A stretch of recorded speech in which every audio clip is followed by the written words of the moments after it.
ಎಲ್ಲರಿಗೂ ನಮಸ್ಕಾರ. ಯಾರು ಕೂಡ ಈ ವಿಡಿಯೋವನ್ನು ಸ್ಕಿಪ್ ಮಾಡಲಿಕ್ಕೆ ಹೋಗಬೇಡಿ.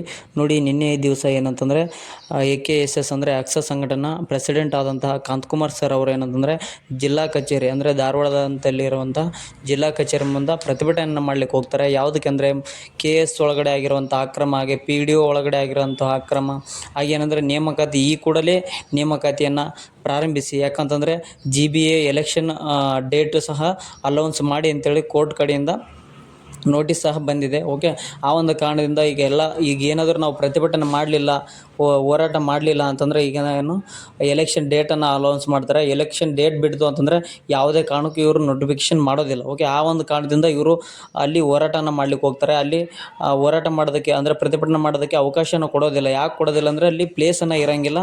ಓಕೆ, ಆ ಒಂದು ಕಾರಣದಿಂದ ಅಲ್ಲಿ ಪ್ರತಿಭಟನೆ ಮಾಡೋದಕ್ಕೆ ಅವಕಾಶ ಕೊಡೋದಿಲ್ಲ. ಆ ಒಂದು ಕಾರಣದಿಂದ ಅವರೊಬ್ಬರೇ ಏನಂದರೆ ಅಲ್ಲಿ ಕೂತ್ಕೊಂಡು ಹೋರಾಟ ಮಾಡೋದಕ್ಕೆ ಪ್ರಯತ್ನವನ್ನು ಮಾಡ್ತಾರೆ. ಅಲ್ಲಿ ಪೊಲೀಸ್ ಸಿಬ್ಬಂದಿ ಎಲ್ಲರೂ ಬಂದು ಅವರನ್ನು ಬಂಧನವನ್ನು ಮಾಡ್ತಾರೆ. ಅದಾದ ನಂತರ ಅವರು ಬಿಡುಗಡೆ ಸಹ ಆಗ್ತಾರೆ. ಓಕೆ, ಅದಾದ ನಂತರ ಏನಂದರೆ ಮತ್ತು ಅಲ್ಲಿ ರಿಪೋರ್ಟ್ ಹೋಗಿ ಇನ್ನೂ 2 ದಿನದಲ್ಲಿ ಅಂದರೆ ಸೋಮವಾರ ಅಥವಾ ಮಂಗಳವಾರ ದಿನ ಏನಂತಂದರೆ ನಿಮಗೆ ನಾವು ಅಪ್ಡೇಟ್ ಅಂದರೆ ನೋಟಿಫಿಕೇಷನ್ ಮಾಡ್ತೀವಿ ಅಂಥೇಳಿ ಅವರು ಇವ್ರಿಗೆ ಹೇಳಿದ್ದಾರೆ ಅಂತ. ಓಕೆ, ಇವರು ಕೊಟ್ಟಿರೋಂತಹ ಅಪ್ಡೇಟ್ ಇವ್ರದ್ದು ವಿಡಿಯೋ ಹಾಕ್ತೀನಿ, ನೋಡ್ಕೊಂಬರ್ರಿ. ನಿನ್ನೆ ಏನು ಹೋರಾಟ ಮಾಡಿದ್ದೀವಿ ನಾವು, ನಿನ್ನೆ ಮಾನ್ಯ ಮುಖ್ಯಮಂತ್ರಿ ಸಿದ್ದರಾಮಯ್ಯ ಸರ್ ಹತ್ರ ಮಾತಾಡಿದ ನಂತರ ಅಂದರೆ ಇನ್ನು 2 ದಿನ, ನಾಳೆ ನಾಡೋದು 2 ದಿನದಲ್ಲಿ ನೋಟಿಫಿಕೇಶನ್ಸ್ ಮಾಡ್ತೀನಿ ಅಂತ ಹೇಳಿದ್ದಾರೆ.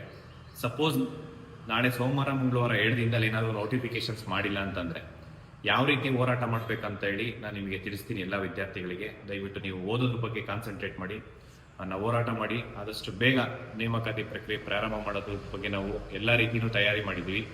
Thank you so much. ನಮಸ್ಕಾರ.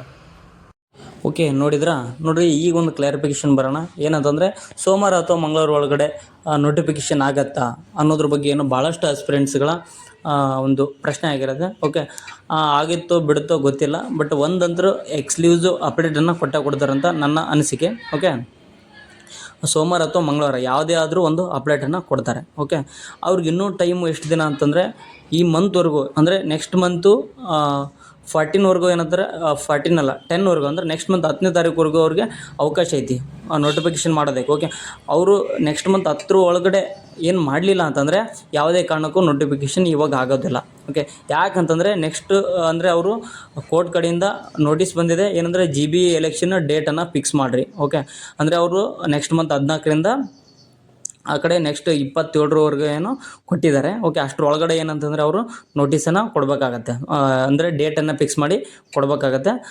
ಡೇಟ್ ಏನಾದರೂ ಫಿಕ್ಸ್ ಮಾಡಿ GBA ಎಲೆಕ್ಷನ್ ಡೇಟ್ ಏನು ಫಿಕ್ಸ್ ಮಾಡಿ ಕೊಡಲಿಲ್ಲ ಅಂದರೆ ಕೋರ್ಟ್ದವರೇ ತಮ್ಮ ಒಂದು ಬಲವನ್ನು ಪ್ರಯೋಗ ಮಾಡಿ ಏನಂದರೆ ಅವರೇ ಒಂದು ಡೇಟನ್ನು ಫಿಕ್ಸ್ ಮಾಡಿಕೊಂಡು ಮಾಡ್ತೀವಿ ಅಂತೇಳಿ ಅವರು ನೋಟಿಸ್ ಒಳಗಡೆ ಕೊಟ್ಟಿರುವಂಥದ್ದು.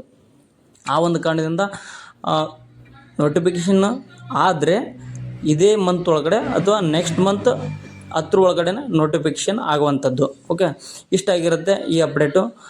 ನೋಡೋಣ ಅಂತ ಏನಾಗ್ತದೆ ಏನಿಲ್ಲ ಅಂತೇಳಿ ಕಾದು ನೋಡೋಣ.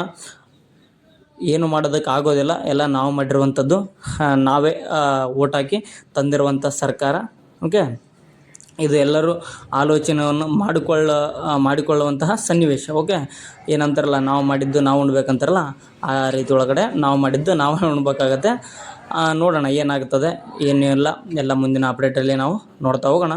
ಎಲ್ಲ ಅಪ್ಡೇಟನ್ನು ಕೊಡ್ತಾ ಇರ್ತೀನಿ. ನಮ್ಮ ಚಾನಲ್ನ ಸಬ್ಸ್ಕ್ರೈಬ್ ಮಾಡಿಕೊಡ್ರಿ. ಇಂಥ ವಿಡಿಯೋಗಳಿಗಾಗಿ ನಿಮ್ಮ ಸ್ನೇಹಿತರು ಕೂಡ ಈ ವಿಡಿಯೋನ ಶೇರ್ ಮಾಡಿ.